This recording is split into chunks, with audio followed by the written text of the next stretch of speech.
Okay, so the next step in Colle is to do the down bow Colle, and practice that, and then to start combining it.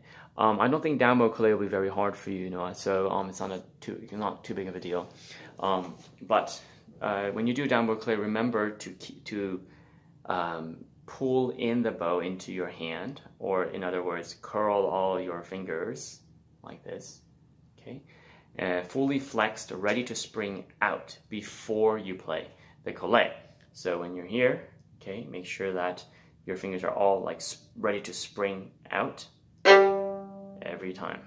Okay, now as you do the spring out, make sure you also do a wrist circle motion. So your wrist is going in a circle and your fingers are shooting outwards and straight.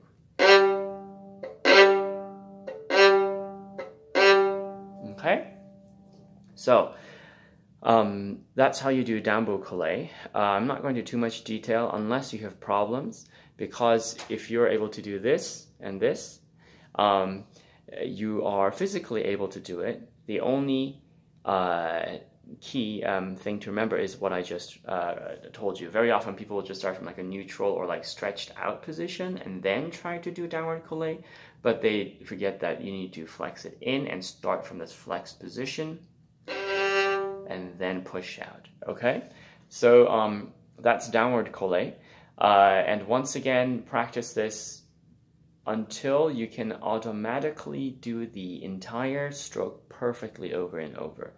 And perfection doesn't mean too much, except that you do all the steps properly, right? So you fully flex, you're on the string, you grab the string, and then you push out. On the string, grab the string, and you push out. On the string, grab the string, and then you push out, okay?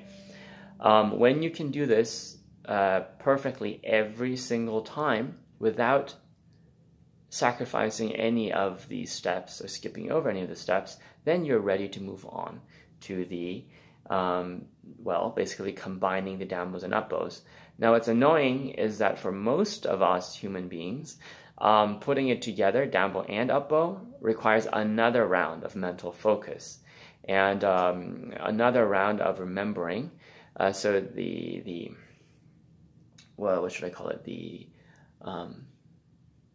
importance of resetting and doing all the steps perfectly. So instead of just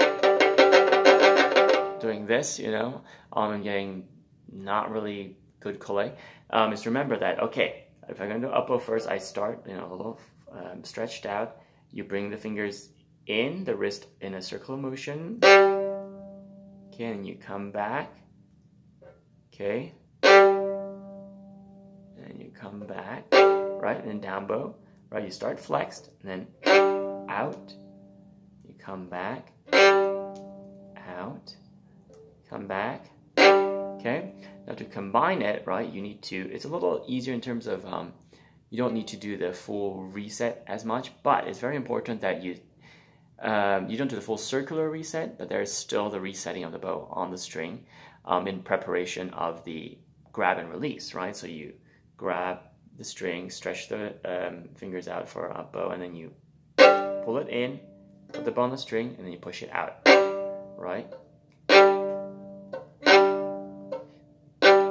Okay, now as you can see, it'll be very easy at this point to get even slightly sloppy and just do it. And be like, oh, I kind of got it, right? That's the trap, okay? So every time you do, start from the string, perfect grab, okay? Put the bow on the string, perfect grab. See my pinky just slipped? That's okay, that happens. Well, I mean, try not to let that happen, and bad me, I shouldn't let it happen, but that happens quite often, and as long as you can recover quickly, and when you practice, you're able to recover faster. So don't feel like, I've seen some people get immensely frustrated every time that happens, so don't be, that's all I'm trying to say, okay? So, out, in, out, in, out, in, out, okay? And as I mentioned in détaché, once again, the ear is the final test and the final master of learning a technique. So make sure that you get that sound in your ear, where that perfect pop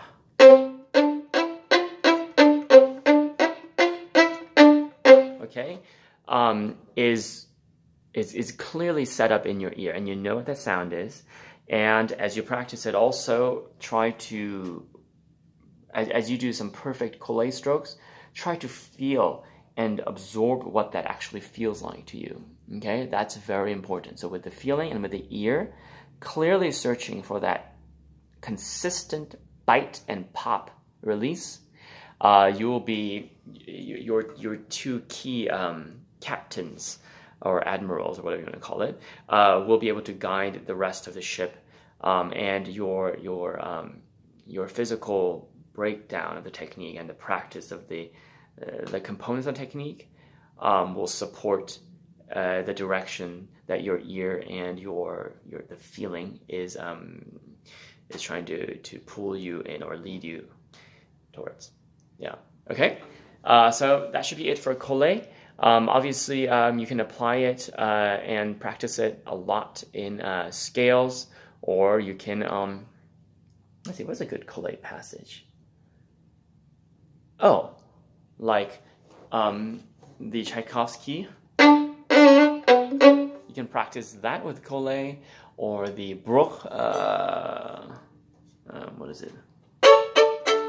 You know, some people do that legato. It is written legato, but then other, for more crispness, a lot of us do it more off.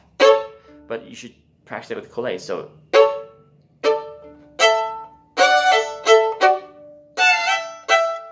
right? You see how mastering the stroke can easily lead to more crispness in a lot of songs, or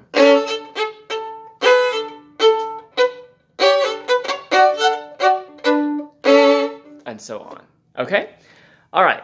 So that should be good for Colle. Bye.